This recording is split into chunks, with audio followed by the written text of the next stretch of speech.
नमस्कार मित्रांनो, 7/12 व 8 ची माहिती पाहण्यासाठी शासनाकडून एक नवीन वेबसाईट लॉन्च करण्यात आली आहे। जे जुने वेबसाईट होते ते आता बंद करण्यात आले आहे। तुम्हाला जर तुमच्या 7/12 व 8 ची माहिती पाहायची असेल तर ते तुम्ही आता या नवीन वेबसाईटवरून पाहू शकता।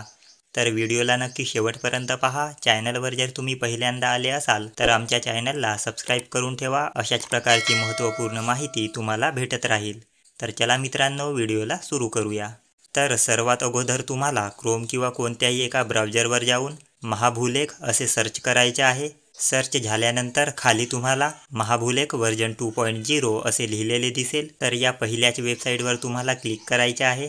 या वेबसाईटचे लिंक तुम्हाला डिस्क्रिप्शन व कमेंट सेक्शनमध्ये सुद्धा भेटून जाईल। वेबसाईट उघडल्यानंतर खाली जर तुम्ही पाहिले तर येथे तुम्हाला 7/12, 8 मालमत्ता पत्रक आणि क पत्रक असे लिहिलेले दिसेल। म्हणजेच इत्यादींची माहिती जी आहे ते तुम्ही या ठिकाणी पाहू शकता।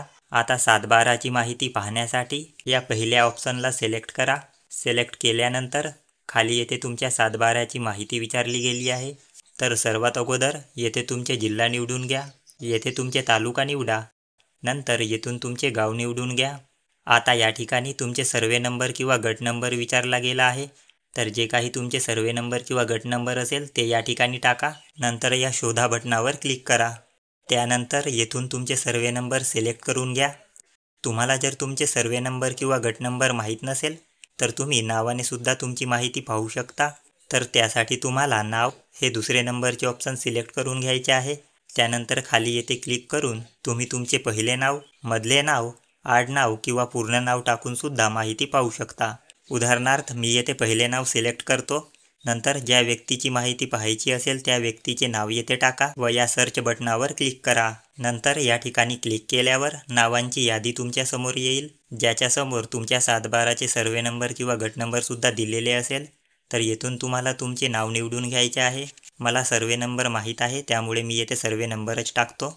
त्यानंतर येथे तुमचे मोबाईल नंबर टाका। ज्या भाषेमध्ये तुम्हाला माहिती पाहिजे असेल ती भाषा येथून निवडून घ्या। येथे तुम्हाला एक कॅप्चा दिसेल तर असेल तसा कॅप्चा या ठिकाणी टाकून घ्या व सबमिट बटनावर क्लिक करा। क्लिक करताच आता तुम्ही तुमच्या 7/12 ची माहिती जी आहे ते या ठिकाणी पाहू शकता।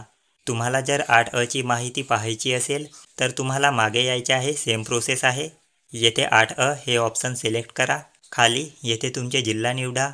येथे तालुका निवडा। येथून तुमचे गाव निवडा। येथे खाते नंबर जर तुम्हाला माहीत असेल तर तुमचे खाते नंबर टाकून तुम्ही माहिती शोधू शकता। खाते नंबर जर तुम्हाला माहीत नसेल तर येथे नावाने सुद्धा माहिती शोधू शकता।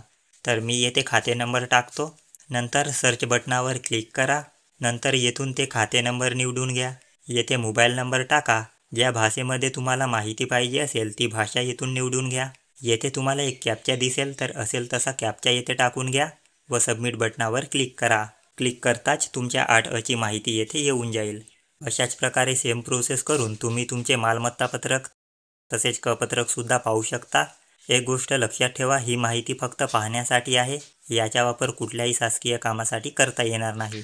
तर अशा प्रकारची आजची ही माहिती होती। ही व्हिडिओ जर तुम्हाला आवडला असेल तर व्हिडिओला लाईक करा व हा व्हिडिओ आपल्या मित्रांना नक्की शेअर करा। धन्यवाद।